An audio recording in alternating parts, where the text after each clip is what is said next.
단체 35장 잠잠하라 고요하라. 왜 의도적인지 모르겠지만은 지금 계속 이야기가 두 가지가 전개돼서 나옵니다. 연결된 이야기입니다만은 여기 갈릴리 호수에서 예수님께서 광풍과 파도를 잠재운 얘기. 그 다음날 거라사 지방의 두 광인이죠. 광인 고치신 이야기.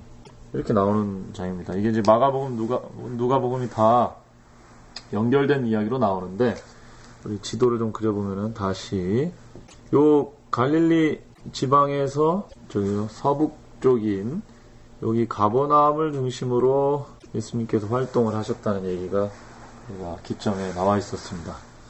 그 다음에 이제 요단강이고 이제 예루살렘이죠. 제자들을 뽑았고 그 다음에 가버나움 근처에 축복의 산에서 하나님의 나라 율법을 선포하셨고 그 다음에 그 주변 지역에서 봉사를 하셨습니다. 예수님 매일매일의 봉사가 굉장히 바쁘셨죠. 그래서 가끔씩은 군중들을 떠나가지고 이제 좀 쉬게 하시는 그런 경우가 있었습니다. 그래서 여기서 이제 배를 띄워가지고 다른 지역으로 이제 이렇게 건너가서서 이렇게 쉬시려고 그렇게 할 때의 일이죠. 예수님은 이제 배에서 주무셨다고 돼 있죠. 제자들은 이제 예수님 이제 쉬게 하는 거 방해하지 않고 물이 이렇게 떠 있는데 이제 폭풍이 왔고 제자들이 자기들 할 걸 다 해보다가 안 돼서 예수님을 깨워가지고 예수님이 일어나서 잠잠하라 고요하라 이렇게 하니까 이제 파도와 바다도 순종하더라 이렇게 얘기하면서 이 이야기는 하이프인의 영적인 교훈이 있다 이렇게 얘기를 하면서 336페이지 세 번째 문제 읽겠습니다. 태풍을 잔잔케 하신 이적 가운데 또 하나의 영적 교훈이 있다. 각 사람의 경험은 오직 악인은 능히 안정치 못하고 요동하는 바다와 같으니나 내 하나님 말씀에 악인에게는 평강이 없다 하셨느니라는 성경 말씀이 진리를 증거한다. 우리의 평화를 파괴한 것은 죄다. 자아가 정복되지 않을 때 우리는 쉼을 줄 수 없다. 인간의 힘으로는 마음을 지배하는 격정을 다스릴 수 없다. 이렇게 얘기했습니다. 이 파도와 바다가 죄 혹은 격정, 인간의 이제 내면적인 움직임이다. 이렇게 해서 시편 107편이나 이사야 57편이나 이런 구약의 비유를 들면서 이렇게 얘기합니다. 그러면 죄와 걱정의 바다와 파도를 잠잠케 하시는 분이 누구냐? 예수님이라는 거죠. 예수님이 이 천연계의 바다와 파도를 순종케 해서 잠잠케 해줬듯이 죄와 격정, 분노와 원망, 마음의 그 동요 이런 것들을 예수님께서 이렇게 해주실 수 있다. 그럼 예수님 어떻게 해야 되냐? 예수님 깨워야 된다. 이런 얘기. 그 고라사 광인 두 광인 이야기는 뭡니까? 이 미친 사람, 이 귀신 들린 사람 얘기죠. 이 귀신 두 광인이 예수님이 오니까 나갔어요. 알아서 나갔습니다. 알아서. 내 돼지떼로 가게 해달라고 해가지고 점프 뛰어가지고 다 죽게 이렇게 만들었죠. 연결되는 얘기죠. 우리가 죄와 격정에 사로잡히는 게 광인이나 다름없습니다.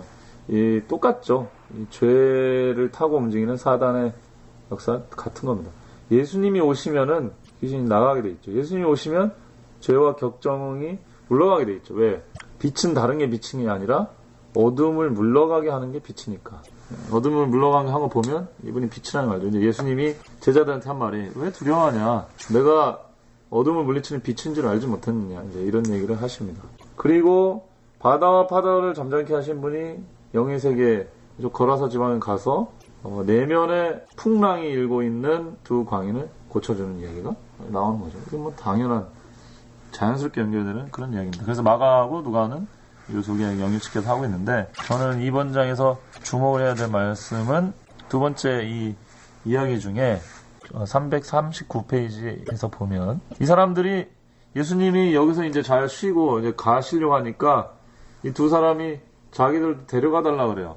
제자로 삼게 해달라거나 예수님이 좀 같이 있었으면 좋겠다고 얘기를 합니다. 예수님이 그렇게 허락하지 않으셔요. 그러면서 화이트빈이 그걸 해석하기를 그들이 해야 할 일이 있었으니 곧 이방인 가정에 가서 저희가 예수님에게서 받은 축복에 대하여 전하는 일이었다. 그들이 구주와 떨어진다는 것은 어려운 일이었다. 이방의 동네 사람들과 접촉할 때 그들은 반드시 큰 곤란에 부딪힐 것이었다. 그리고 그들은 사회로부터 오랫동안 격리되어 있었으므로 그분께서 지시한 사업을 할 자격이 없는 듯이 보였다. 그러나 예수께서 그들의 책임을 지적하시자마자 그들은 순종하였다. 그들은 예수님에 관하여 자신의 집안과 이웃에게 전했을 뿐만 아니라 데가볼리 지방을 두루 다니며 그분의 구원하는 능력을 전파하며 마귀에게서 저들을 자유케 하신 사실을 말하였다. 이 일을 함으로써 그들은 단지 자신의 이익을 위하여 예수님과 함께 머무르는 것보다 더 큰 축복을 받을 수 있었다. 우리가 구주께 더 가까워지는 일은 구원의 좋은 소식을 전파하기 위하여 일하는 중에 이루어진다. 이렇게 되어 있습니다. 고침을 받은 두 광인은 그리스도께서 데가볼리 지방에 복음을 전하도록 보내신 최초의 선교사들이었다. 이렇게 나오죠. 이 데가볼리 지역의 선교사로 이들이 주어졌다는 거죠. 뭐 우리 전 시간의 이야기 초청과 연결하면은 삶의 짐을 죄의 짐의 몸을 지고 사는 그런 몸에 속한 육신에 속한 사람들이 예수님에 가서 쉼을 얻고 이 짐을 쉽게 운반할 수 있는 수레를 얻어가지고 예수님과 함께 다른 사람을 봉사하는 일을 할 수 있다 이렇게 돼 있는데 이 이야기랑 같이 연결해서 보면은 예수님을 만나는 거는 이제 중요하다는 걸 알겠습니다. 예수님하고 그 다음에 같이 있으면서 빛이랑 같이 있고 유익을 얻고 싶겠지 당연히. 근데 여기서 보니까 예수님과 일하는 거 혹은 예수님과 같은 길을 가는 것 그것이 예수님하고 물리적으로 같이 있는 것보다 훨씬 더 중요하다 이 말을 하는 겁니다. 그러니까 지금 우리도 예수님 우리를 만나고 보지는 않죠. 그러나 예수님이 하시던 일을 하는 것이 예수님을 가장 가까이 느낄 수 있는 지름길이라는 거죠. 제자들을 부른 이유도 당연히 그런 일을 가르치기 위해서 부르는 거고요. 이 두 광인에게 예수님이 같이 있어주지 않았습니다. 어떻게 보면 이것도 이해가 안 될 텐데 데려갈 수도 있었는데 둘 다 살리는 길, 이 데가볼리 지방도 살리고 이 두 광인도 살리는 길은 이 두 광인이 이 데가볼리 지방을 책임맡고 하나님의 사역을 하도록 위임해 주는 거였습니다. 굉장히 큰 일이었죠. 제자들은 이스라엘 백성들을 중심으로 봉사를 하도록 그렇게 되어 있었기 때문에 이 데가볼리의 선교사로 이 두 광인이 활동을 하게 된 거죠. 그런 활동을 하기 위해서는 우리의 내적인 이 풍랑을 예수님으로 말미암아 통제가 되는 존재가 되어야 된다는 거죠. 그렇게 통제가 됐기 때문에 이 사람들은 예수님하고 같이 있긴 원했죠. 예수님이 있으면 내 마음이 통제가 되는구나. 근데 예수님이 계속 예수님이랑 같이 있으려고 하니까 아니다. 나랑 물리적으로 같이 있는 것보다 더 중요한 거는 내가 하는 일, 내가 하는 길을 가면 된다. 내 멍에를 메고 같이 가면 된다. 그래서 이 사람들이 여기 데가볼리 지방에서 자신들의 편견을 가지고 있는 사람들을 당대로 예수님에 대한 이야기를 하고 예수님이 자기들에게 어떤 일을 했는지 그 큰 일을 설명하면서 예수님이 자기들과 더 가까이 있다는 것을 느꼈다는 거예요. 그런 길이라는 거예요. 그 길을 이 두 광인들이 걸었다는 거예요. 아마 이 사람들이 사단의 노예가 되는데 이 죄의 짐의 무게가 해결이 안 돼서 사단에게 갔을 가능성이 굉장히 높죠. 그러나 예수님을 통해서 해결이 되고 나서는 그들이 그 짐의 무게를 넘어서서 예수 그리스도와 멍에를 같이 메고 하나님의 일을 열심히 하는 그런 선교사로 다시 태어났다는 것은 우리에게 오늘도 좋은 기감이 됩니다. 예수님을 아는 사람은 전에도 제가 잠깐 말씀을 드렸지만 예수님이 마음에 없는 게 아니에요. 주무시고 계시는 거죠. 제자들이 예수님의 능력을 모르는 게 아닙니다.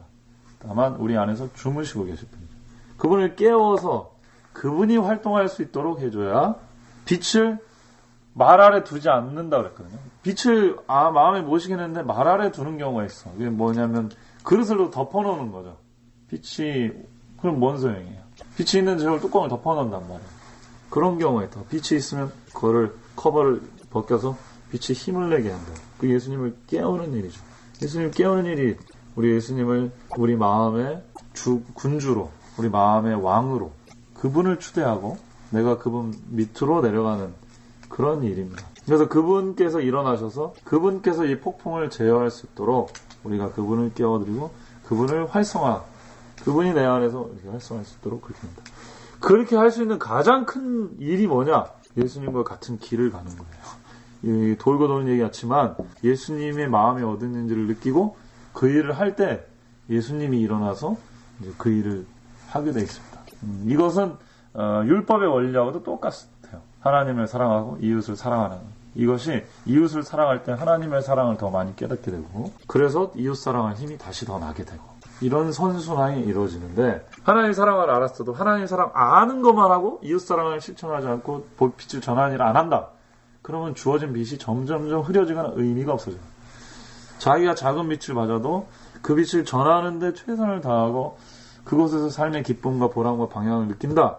예수님을 더 가까이 느끼게 되고 예수님의 빛이 더 많이 오게 되고 자신의 삶이 더 충만해지고 더 삶의 무게는 가벼워지는 걸 느끼게 되죠. 그럼 당연히 더 하나님 일을 크게 할 수 있게 되는 거고요. 이러한 선순환 구조가 복음의 원리고 예수님이 그런 것들을 지금 보여주고 계시다.